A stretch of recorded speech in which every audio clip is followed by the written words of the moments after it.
Aš norėjau, kad niekas mūsų nematytų.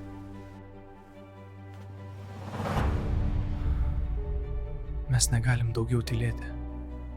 Aš vis klausiau savęs, ką padariau ne taip. Kodėl man? Gal dar gydytojai suklydo. Tokie dalykai juk kartais pasitaiko.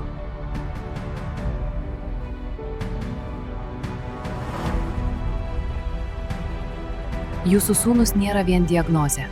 Jis turės savo tempą, bet tai nereiškia, kad jis neturės savo kelio.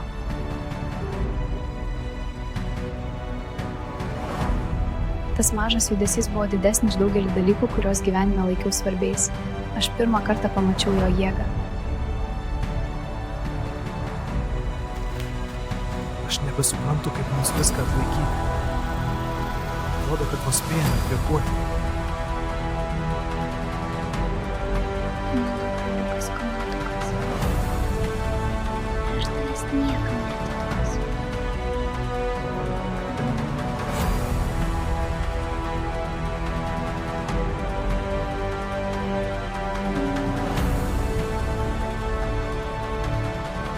Aš vėl nėščia.